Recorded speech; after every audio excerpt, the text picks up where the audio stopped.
Kima adalah biota laut berjenis kerang dan merupakan kerang terbesar dengan 10 macam spesies yang ada di dunia.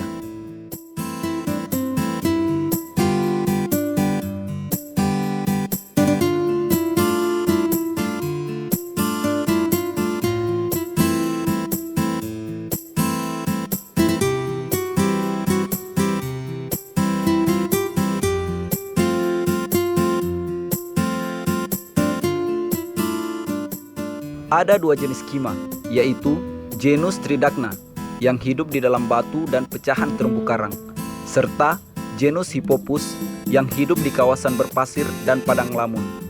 Kima hidup di laut hangat, sehingga hanya bisa ditemukan di benua Afrika, Asia, Australia bagian utara, dan Amerika Selatan, yaitu wilayah tropis dan subtropis.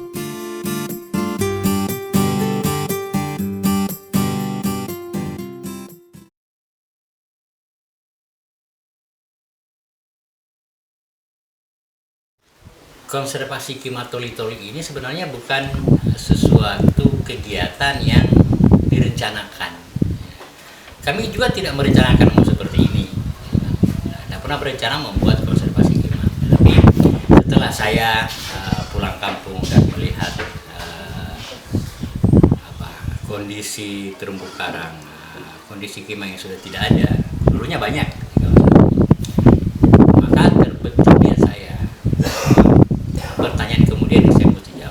Kalau saya saja sudah tidak dapat melihat kima saat ini, bagaimana anak saya nanti? Sehingga muncullah keinginan untuk melakukan konservasi ini. Itu terjadi bulan Oktober tahun 2009. Ya, saya lalu mengumpulkan teman-teman di sini, lalu diskusi tentang ide ini, dan kebetulan mereka memang juga sebenarnya lagi menunggu orang yang bisa menggerakkan, karena mereka pingin hal seperti ini terjadi karena terumbu karang sudah rusak, ikan sudah jauh, masih banyak pengeboman, masih banyak pembebasan terjadi. Sangat disadari ke depannya ini akan jadi masalah yang cukup serius, apalagi kalau kita bicara soal kesejahteraan masyarakat pesisir dan pulau-pulau.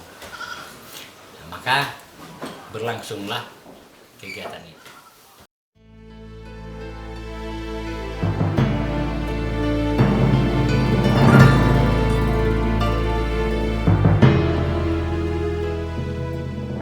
karena prihatin akan kondisi laut dan terumbu karang di sekitar wilayah mereka. 8 orang generasi muda dari desa Toli-Toli, Kecamatan Lalonggasometo, Kabupaten Konawe, Provinsi Sulawesi Tenggara, melakukan kegiatan penyelamatan kima dari kepunahan melalui kegiatan konservasi. Cara konservasi yang mereka lakukan adalah dengan melakukan penyelaman untuk mencari kima yang hidup terpisah-pisah di berbagai puncak gunung laut di kawasan lautan bagian utara Provinsi Sulawesi Tenggara dan bagian timur Provinsi Sulawesi Tengah. Setiap perjalanan penyelaman memerlukan waktu minimal 4 hari. Mereka mampu mengumpulkan antara 40 hingga 60 ekor kima. Kima-kima tersebut kemudian mereka bawa ke kawasan konservasi yang mereka buat sendiri di desa Toli-Toli dan dibiarkan hidup bebas di alam dan melakukan fungsi ekosistemnya.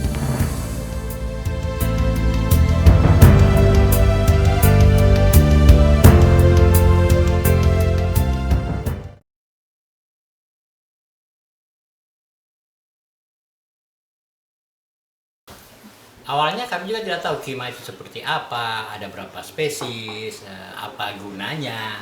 Kami juga tidak tahu itu sesungguhnya. Cuman sambil berjalan ternyata kami melihat ternyata kima ini banyak jenis.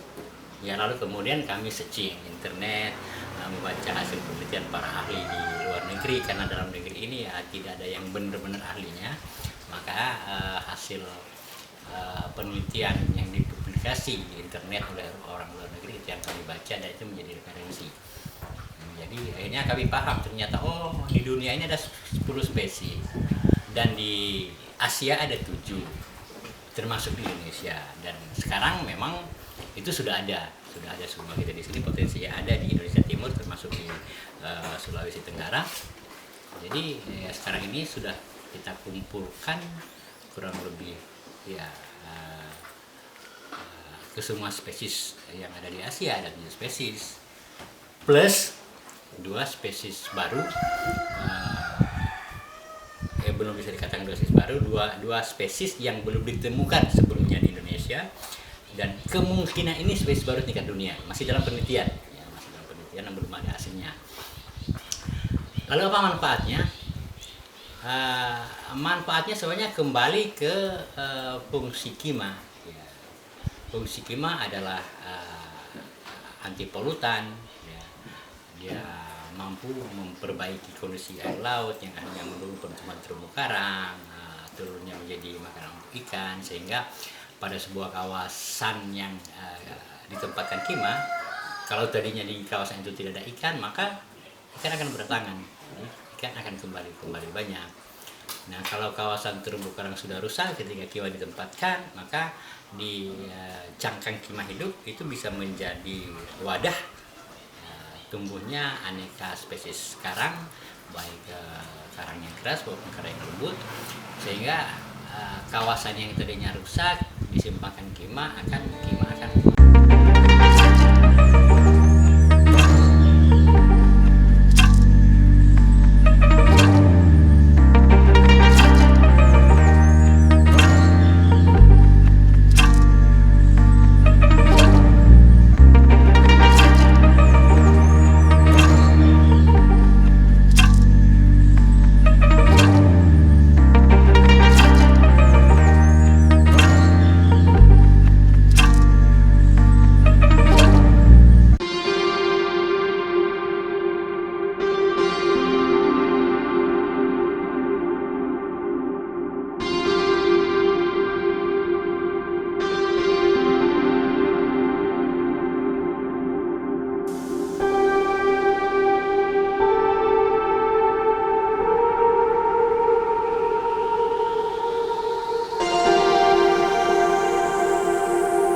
Jadi konservasi Kima lokasinya ada dua, ya.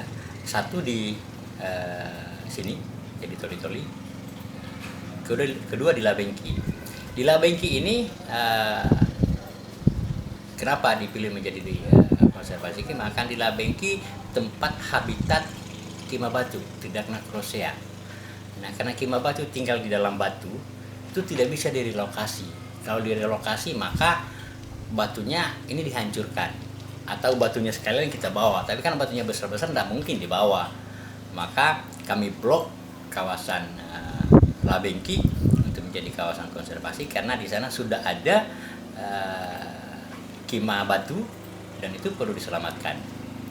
Spesies lain itu kami pindahkan ke Toli-Toli. Tapi pada masa yang akan datang, mulai Januari tahun lalu, ya tahun 2013 ini, kita sudah mulai mengembangkan Labengki, tapi lebih bertujuan kepada penyadaran masyarakat dulu, ya, bagaimana.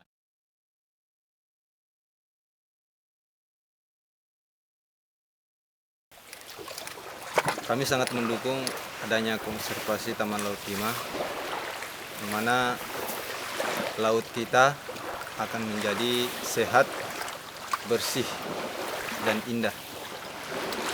Oleh karena itu sehingga dia bisa membuat biota laut, utamanya ikan, untuk betah tinggal di sekitar laut kita. Sehingga para nelayan yang ada di masyarakat kami tidak membutuhkan tempat yang jauh untuk mencari ikan, ya. Apalagi kami sebagai masyarakat Desa Labengki, mayoritas pekerjaan utamanya adalah sebagai nelayan. Tidak menutup kemungkinan kami juga di Desa Labengki ini akan dimasuki oleh para wisatawan, utamanya wisatawan asing. Kenapa? Karena akibat daripada indahnya, bersihnya daripada laut di sekitar kampung kami.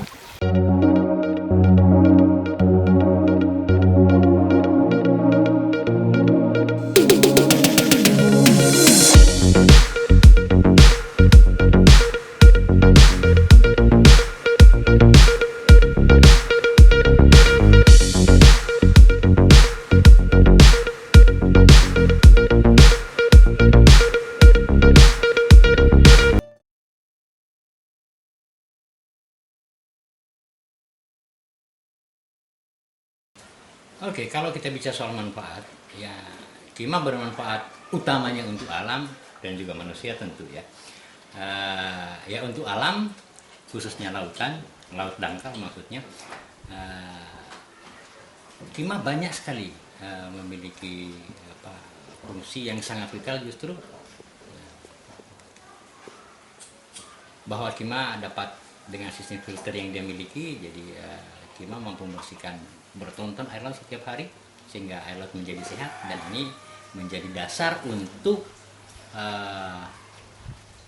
perkembangan dan terlaksananya kehidupan ekosistem di lautan. Jadi Kima itu sebenarnya seperti, kalau di darat itu seperti pohon.